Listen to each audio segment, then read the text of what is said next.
तो आज हम कवर करेंगे ग्रेव एनकाउंटर्स का पार्ट 2 और आज हमें पता चलेगा कि लेंस उस हॉस्पिटल से बाहर निकल पाया या नहीं, और अगर किसी को उस हॉस्पिटल से बाहर निकलना है तो उसे क्या करना होगा। एंड इस पार्ट में ऐसे ही कई और राज खुलने वाले हैं, इसीलिए ये पार्ट पिछले वाले से भी काफी ज्यादा खतरनाक होने वाला है। और अगर तुमने इसका पिछला पार्ट नहीं देखा है तो यहाँ ऊपर क्लिक करके देख सकते हो, क्योंकि वरना ये वीडियो तुम्हें समझ में नहीं आएगी। तो चलो बिना वक्त गवाए सीधा स्टार्ट करते हैं।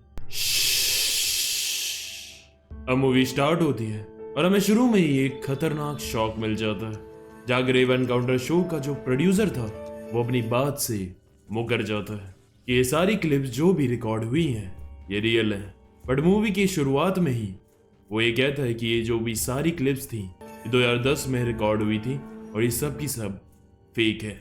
अब हम देखते हैं जो ये ग्रेव एनकाउंटर्स की इन्होंने ये मूवी बनाई थी, यानी कि जो फर्स्ट पार्ट में हमने देखी थी, उन्होंने उस फिल्म को रिलीज कर दिया था एंड ये काफी पॉपुलैरिटी गेन कर रही थी। काफी लोगों को ये पसंद भी आ रही थी, लेकिन काफी लोग इस मूवी को बकवास भी कह रहे थे एंड कई यूट्यूबर्स भी अपना रिव्यू इस पर दे रहे थे। अब हम देखते हैं कि उन्हीं में से एक यूट्यूबर था एलेक्स, जिसे ये मूवी बिल्कुल पसंद नहीं आई थी, इसलिए उसने इस फिल्म को रेट करते हुए 1 स्टार दिया था। अब क्या था कि जो एलेक्स था वो हॉरर फिल्म्स का दीवाना था और वो खुद एक फिल्म मेकर बनकर हॉरर मूवीज बनाना चाहता था और उनमें अपनी इनोवेशन डालकर वो हॉरर सिनेमा को एक अलग ही लेवल पर ले जाना चाहता था। हम देखते हैं जो एलेक्स था वो एक दिन बैठा अपनी ग्रेव एनकाउंटर्स का जो रिव्यू वीडियो डाली थी उसके कमेंट्स को देख रहा था। तभी वो देखता है कि वहां उसे एक डेथ अवेट्स नाम की आईडी से उसे एक कमेंट आया था और इसी आईडी में ही उसे एक वीडियो दिखती है जिसमें लेंस की एक वीडियो दिखाई जाती है जो अभी भी उस हॉस्पिटल में ही था। अब ये देखने के बाद एलेक्स की फट जाती है और उसे रियलाइज होता है कि शायद ये सिर्फ एक फिल्म नहीं बल्कि ये सब कुछ रियल है। और बस अब वो इसकी छानबीन करना चालू कर देता है एंड वो अपनी टीम के साथ भी इस मूवी को देखकर एनालाइज करता है। अब कुछ दिनों बाद उसे डेथ अवेट्स नाम की आईडी से उसे एक और लिंक मिलता है, जिसे खोलने पर उसे लेंस की फोटो मिलती है जिसमें उसकी माँ भी थी और उधर उनका फोन नंबर भी था। अब इसे कांटेक्ट करके वो लेंस की माँ तक पहुंचता है, लेकिन उसे वहां से कोई इन्फॉर्मेशन नहीं मिलती क्योंकि उसकी माँ की दिमाग की हालत ठीक नहीं थी। अब इसके बाद एलेक्स एक प्लान बनाता है और एक फेक आईडी बनाकर वो जाता है ग्रेव एनकाउंटर फिल्म के प्रोड्यूसर से मिलने। अब जैसे तैसे उसकी अपॉइंटमेंट फिक्स हो जाती है। अब उसे मिलने से पहले प्रोड्यूसर ने उससे किसी भी तरह की रिकॉर्डिंग वाली चीजें लाने के लिए मना करा था, लेकिन एलेक्स फिर भी एक हिडन कैमरा ले जाता है एंड सब कुछ रिकॉर्ड कर लेता है एंड सब कुछ रिकॉर्ड कर रहा था। देन प्रोड्यूसर उसे बताता है कि ये सारी फुटेज सच है, बट मैंने ये बताया इसलिए नहीं क्योंकि अगर किसी को पता चलता कि उनकी मूवी में उनके लोग मारे गए असलियत में तो उसकी कंपनी बंद भी हो सकती थी।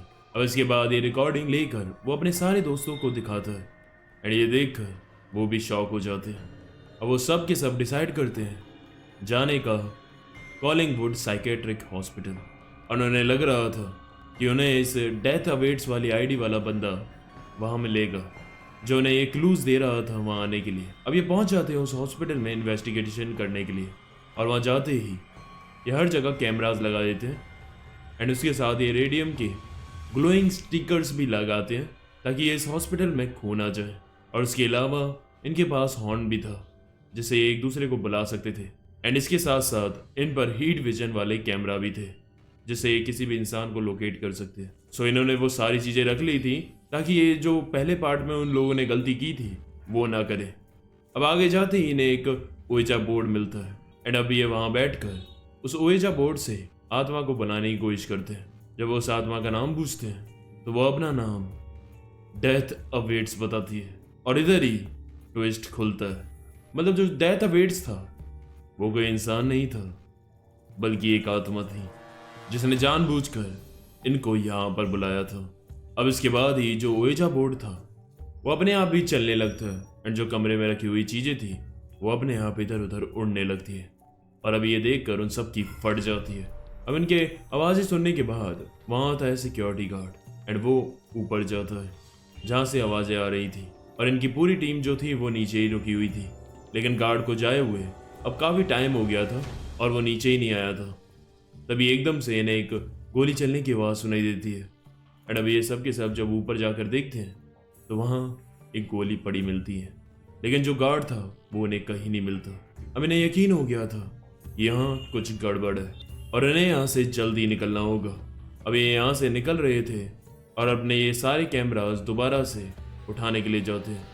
तभी जो एलेक्स के टीम का एक मेंबर था वो जाता है कैमरा लेने के लिए, तो वहाँ अपने आप विंडो खोल बंद हो रही थी।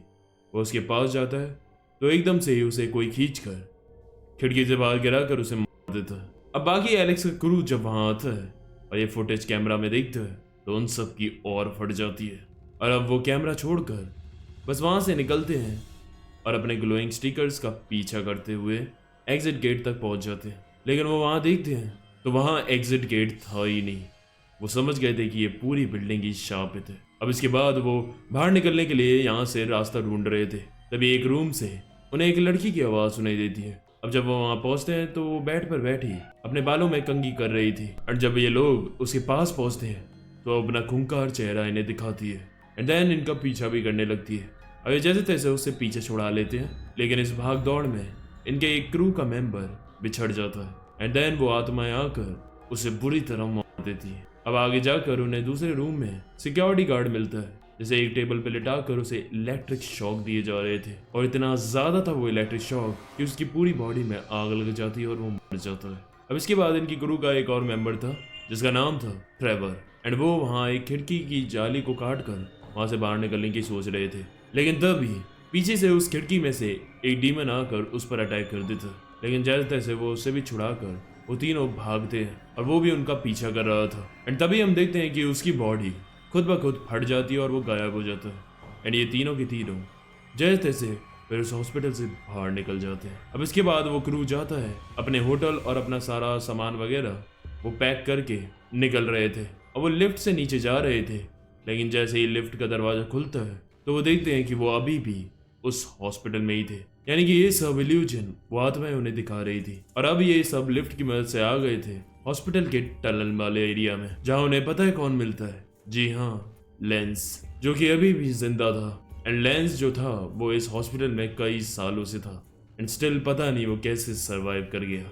बट हाँ, उसकी हालत और भी ज्यादा खराब हो गई थी और वो काफी पागल सा हो गया था। अब लेंस इतने सालों से इधर था, इसीलिए उसने इस पूरे हॉस्पिटल को अच्छे से एनालाइज कर लिया था और उसे इस हॉस्पिटल का चप्पा चप्पा पता था और इसीलिए उसने इस पूरे हॉस्पिटल का एक मैप भी बना रखा था। लेंस ये भी बताता है कि ये हॉस्पिटल एक सिटी से भी ज्यादा बड़ा है। अब लेंस उन्हें ये भी बताता है कि उसने यहाँ सारे डोर्स और पाथ वगैरह देख लिए हैं, लेकिन एक रेड डोर है जो कि जंजीरों से सील है, बस वही मैं खोल नहीं पा रहा हूँ और मुझे लगता है कि वही है यहाँ से बाहर निकलने का रास्ता। एलेक्स बताता है कि उसके बैग में एक चेन कटर भी है, उसे हम इसे खोल सकते हैं और वो सब जाते हैं उस बैग को लेने के लिए, लेकिन रास्ते में वो काफी थक चुके थे, इसलिए वो रास्ते में ही बैठकर आराम करते हैं। तभी जो लेंस था वो ट्रेवर पर हमला करके उसे मोड़ देता है और वो साथ साथ ये भी कह रहा था कि वो सारी आत्माएं उससे ये सब करा रही हैं, प्लीज मुझे माफ कर देना। एंड देन लेंस उस क्रू की बाकी की चीजों लेकर वहां से भाग जाता है। अब जब एलेक्स और उसकी दोस्त जेनिफर की आंखें खुलती हैं तो वो देखते हैं कि ट्रेवर मर चुका था, लेकिन लेंस अपना जो मैप था वो वहीं छोड़ गया था। इसलिए अब एलेक्स और जेनिफर उस मैप का यूज करके बाहर का रास्ता ढूंढ रहे थे। दूसरी तरफ हम देखते हैं जो लेंस था उसने उस चेन कटर से उस रेड डोर को खोल दिया था एंड जब वो वहां से बाहर निकलता है तो वो देखता है कि वो अभी भी उस हॉस्पिटल में ही था। अब लेंस पागल हो जाता है और उन आत्माओं पर चीखने लगता है कि सालों, मुझे तुम बाहर क्यों नहीं जाने दे रहे। तभी दीवारों पर वो आत्माएं लिखती हैं, collect the tapes, finish the film. अब एलेक्स और उसकी दोस्त पहुंचते हैं सर्जिकल वार्ड के एक रूम में जहाँ डॉक्टर आर्थर अपने इनह्यूमन एक्सपेरिमेंट करता था, इसलिए उसके अंदर उन्हें सारे ऑपरेशन की चीजें मिलती हैं एंड ब्लैक मैजिक से रिलेटेड भी चीजें वहां थी। अब वहीं उन्हें एक ऐसा दृश्य दिखता है जिससे उनकी फट जाती है। उन्हें दिखता है कि अंदर डॉक्टर आर्थर अपनी नर्सों के साथ ऑपरेशन कर रहा था और वहां वो एक बच्चे की बलि चढ़ा रहा था। अब ये देखकर इनकी फट जाती है एंड तभी उनमें से एक नर्स इनके पास आ जाती है अपना रियल लूप लेकर। अब ये डर के मारे वहां से भागते हैं एंड फिर से जो हॉस्पिटल था वो अपना रास्ता बदल रहा था एंड वो सीधा पहुंच जाते हैं उस रेड डोर के पास।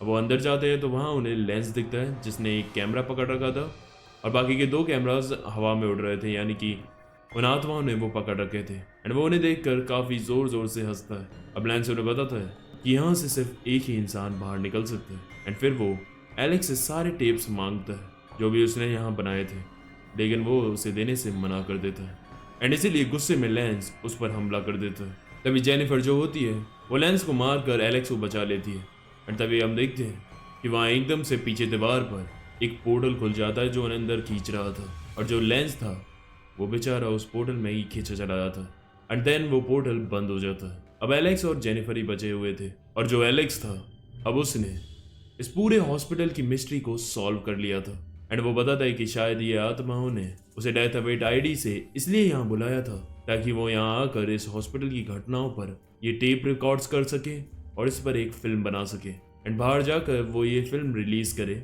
एंड इस फिल्म को वो वहाँ पर फेक बोले ताकि इसी की तरह कुछ और लोग ये फिल्म देखकर यहाँ आए इसकी मिस्ट्री को सॉल्व करने के लिए जैसे एलेक्स आया था। एंड ऐसे ही डॉक्टर आर्थर के लिए और पेशेंट का जुगाड़ होगा जिन पर वो अपने इनह्यूमन एक्सपेरिमेंट्स कर सकता है। लेकिन जैसा लेंस ने कहा था कि एक ही इंसान यहाँ से बाहर निकल सकता है एंड देन एलेक्स कहता है मुझे मेरी मूवी की एंडिंग मिल गई एंड देन वो उठता है और वो कैमरा से रिकॉर्डिंग कर रहा था एंड फिर वो जाकर जेनिफर को बुरी तरह मार देता है। अब वो अकेला बचा हुआ था एंड उस पर सारी टेप्स भी थी। एलेक्स फिर उन आत्माओं से बात करता है और वो कहता है कि वो उनकी बात मानेगा एंड इसलिए फिर वो आत्माएं उसे बाहर जाने देती है। अब जब वो रेड डोर खोलता है तो वहाँ वो एक खेत में पहुंच जाता है एंड जो वो डोर था वो अपने आप वहाँ से गायब हो जाता है एंड इसके बाद एलेक्स बच गया था। अब वो सीधा जाकर मिलता है ग्रेव एनकाउंटर्स के प्रोड्यूसर से एंड वो इन क्लिप्स की मदद से मूवी बनाते हैं और इसे रिलीज करते हैं एंड ये दोनों लास्ट में फिर से ऑडियंस को ये भी बताते हैं कि ये सारी फुटेज फेक है एंड ये सिर्फ एक मूवी है। एलेक्स कहता है हाँ ये सब कुछ फेक है सो वहां जाकर अपना टाइम वेस्ट मत करना एंड बस यहीं पे ये मूवी खत्म होती है एंड देन हमें कुछ पॉइंट सेकंड्स के लिए एक नंबर दिखाए जाते हैं और अगर तुम ये नंबर्स को गूगल करोगे तो तुम्हें पता चलेगा कि ये नंबर्स एक्चुअली में एक लोकेशन कोऑर्डिनेट्स हैं रिवर व्यू हॉस्पिटल के जहाँ एक्चुअली में इस मूवी की शूटिंग हुई है। यानी कि इस मूवी को इस तरह से बनाया है और इस तरह से एंड करा है ताकि ये हमें बिल्कुल सच लगे and that's a master move, I really like it. और बस यही ये मूवी खत्म होती है। तो कैसी लगी ये मूवी तुम्हें? मैं सच बताऊं तो मुझे तो ये काफी बढ़िया लगी। ऊपर से जो इसका ट्विस्ट था कि डॉक्टर आर्थर कैसे अपने अगले विक्टिम्स को लेकर आता है ये भी बहुत खतरनाक था। It's not your typical horror movie जहां तुम गोस्ट को हरा दोगे। यहाँ पर तो वो डील कर रहा है तुम्हें छोड़ने के लिए और तुमसे ही वो अपने लिए और बकरे इकट्ठे करा रहा है। इम्प्रेसिव स्टोरी, ऊपर से जो इनकी मूवी के शो का जो प्लॉट था वो भी कमाल का था। उसे ये मूवी और भी ज्यादा रियलिस्टिक फील होती है जिससे कि हमें और ज्यादा डर लगता है। बाकी तुम बताना तुम्हें कैसी लगी और अगर ऐसी और मूवीज देखनी है तो तुम इन दोनों को भी ट्राई दे सकते हो, रिग्रेट नहीं करोगे। चलो फिर मिलते हैं।